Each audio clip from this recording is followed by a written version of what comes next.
Tous ont peur. Ils ont peur de quoi et de qui? Zelensky doit être modeste. C'est vrai que c'est un comédien, c'est un humoriste. Oui. Voyant un comédien de série B, mais il doit être modeste. Parce que quand on va ouvrir sa page, vous allez vous rendre compte qui est Zelensky en réalité. Donc, il est très mal placé pour parler même comme ça à ses maîtres, même si ce sont des règlements de compte intramuraux entre eux, c'est pas grave. Ça devait le demeurer d'ailleurs. Vous savez, par rapport à notre continent, à notre pays, il est arrivé un moment ici où le clergé camerounais avait lancé une campagne de désinformation et de dénigrement de l'UPC. Et ils ont signé tout un pamphlet qui était lu dans les églises, hein, et où on expliquait aux gens c'est quoi l'UPC, c'est quoi le communisme. 1955. 1955. Et là, on disait tout et n'importe quoi, mais qui n'avait rien à voir avec la réalité de ce que c'était ce mouvement national camerounais.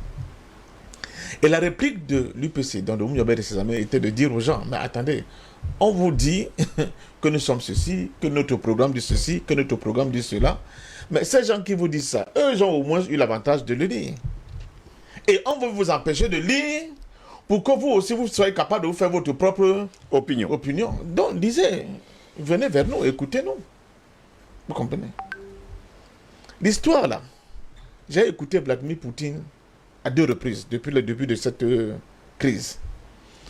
Son premier discours qui explique pourquoi la Russie a décidé de nettoyer l'Ukraine, de dénazifier l'Ukraine et de démilitariser l'Ukraine. Il faut écouter ce discours, il est extraordinaire. D'abord, pour la première fois, je vois un homme politique de son Vladimir Poutine qui n'a rien à voir avec ce que nous avons souvent vu là, les Macron, les petits technocrates de la finance internationale.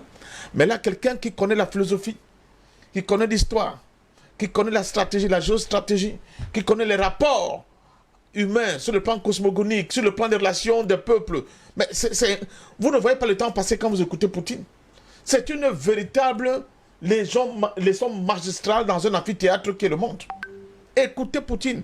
J'ai dit à notre jeunesse, allez réécouter ce discours. Le deuxième discours, là où il a été obligé de donner de l'ordre, n'est-ce pas, à ses officiers, au ministère de la Défense, pour que sa flotte nucléaire, c'est-à-dire que sa réponse nucléaire soit activée et soit capable de répondre, parce que c'est de ça qu'il s'agit, face à la menace qui est en train de monter là. Il faut réécouter ce second discours de Poutine. Vous serez complètement baba.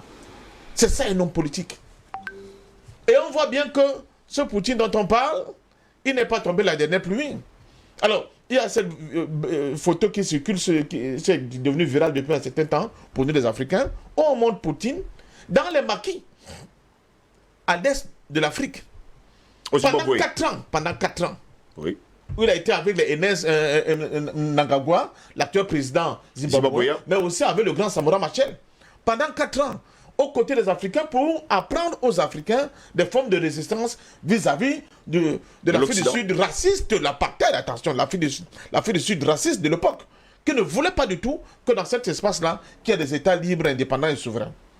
Et tout l'Occident, qui nous bombarde d'un flux incessant de mensonges et de caricatures vis-à-vis de ce Poutine-là, était du côté de l'Afrique du Sud raciste. Ne l'oubliez jamais. Ne l'oubliez jamais. Deuxième chose que je tenais à dire, c'est que nous sommes là face à quelque chose de très important. C'est une réécriture d'un nouveau paradigme de le monde qui est déclenché.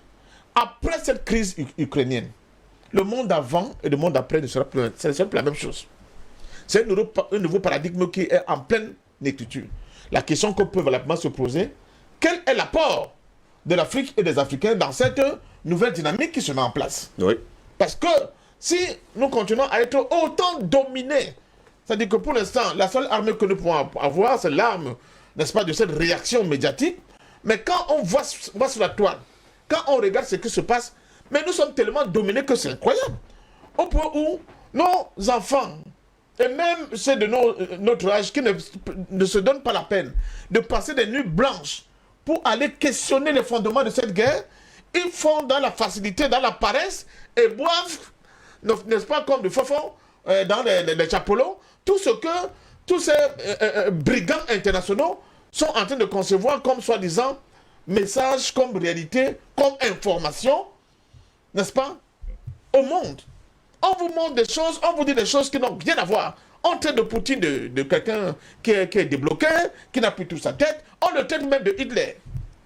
Mais on ne vous dit pas que M. Zelensky, sa garde rapprochée, ce sont des groupes néo-nazis. Des groupes néo-nazis qui ont vendu complètement l'Ukraine, n'est-ce pas, à toutes ces officines de la finance internationale et de la mafia internationale sous coupe états-unienne, qui a pour fonction de transformer complètement l'Ukraine. Aujourd'hui, les informations commencent à sortir. Est-ce que vous savez que depuis seulement quelques jours, la Russie a déjà détruit plus de 13 laboratoires bunkers qui forment des actes bactériologiques en Ukraine? Et on n'a pas fini. Et ça, le Pentagone l'a reconnu que c'est lui qui finançait ces laboratoires-là. C'était pour faire quoi? Quand Poutine vous dit que, mais on ne fait que s'avancer vers moi, c'est pour faire quoi? C'est pour détruire la Russie. Oui. Si Poutine n'avait pas pris le devant, parce que le temps, après avoir plus de 8 ans, 9 ans, où il réclame au moins qu'on applique les accords de Minsk et que personne ne fait semblant de l'entendre, parce que les gars, eux, ils ont un autoprojet. Donc, si Poutine n'avait pas frappé le premier, comme il a dit j'ai gagné dans les rues de Saint-Pétersbourg, quand la bataille est déclenchée, le mieux c'est de frapper le premier. S'il ne l'avait pas fait, je peux vous dire que d'ici quelques années, on aurait pu parler de la Russie. On aurait complètement décapité. Et justement, la peau de l'ours aurait été accrochée quelque part comme trophée de guerre. C'est ce qu'il évite. Et il le fait pourquoi? Il le fait pour son propre peuple. Mais surtout, pour donner la chance au monde de ne plus être dans une position d'un unilatéralisme qui ne dit pas son nom. Il faut un monde multipolaire.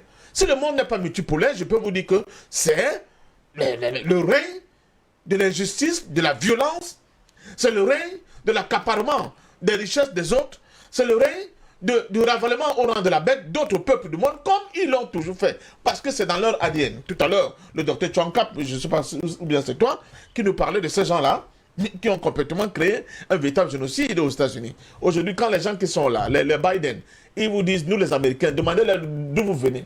Vos parents sont venus d'où? Et l'espace que vous appelez Amérique là aujourd'hui, y avait-il des gens qui étaient propriétaires de cet espace? Où sont-ils passés? Donc nous sommes là face à une réalité qui voudrait que la géopolitique du monde est en mouvement. Le monde lui-même, il est en mouvement.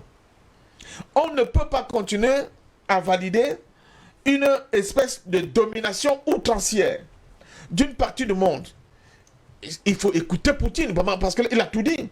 Qui veut imposer de nouveaux paradigmes au monde entier? La question, par exemple, des mariages homosexuels, des gays et lesbiennes, machin, où on voit le Premier ministre luxembourgeois au perron des Champs-Élysées avec son homme et M. Macron avec son épouse, et on vous dit voilà les nouvelles réalités que vous devez accepter, ils appellent ça les nouveaux droits de l'homme. Poutine dit non. Il dit c'est contre nature. Il dit ça c'est contre nature. On ne peut pas continuer à évoluer comme ça. Et c'est ça le problème qu'on pose. La manipulation des esprits faibles, la manipulation des sociétés qui ne veulent pas s'arrimer à la connaissance, à la recherche de la vérité, qui ne veulent plus passer les nuits blanches pour comprendre que pendant la Seconde Guerre mondiale, quand les armées nazies sont arrivées en Ukraine, ils ont été accueillis à bras ouverts par qui? Par des groupes néo-nazis. Et c'est là où je ne comprends pas beaucoup l'attitude d'Israël. Parmi les laboratoires qu'on a détruits, on a détruit une île qu'on appelle l'île du serpent, de Snake Island. C'était un grand laboratoire des armes biochimiques qui était entretenu par des services de renseignement d'un pays dans le Moyen-Orient. Et ça fait bizarre. Que fait Israël alors qu'il sait pertinemment que les groupes néo-nazis ne s'en cachent pas? Ils ne s'en cachent pas. Ils sont là depuis la révolution de couleur de Maïdan. Ces gars sont là avec les drapeaux nazis. Oui, ouvertement. Mais ils sont instrumentalisés parce qu'il faut détruire la Russie. Il faut détruire la Russie pourquoi?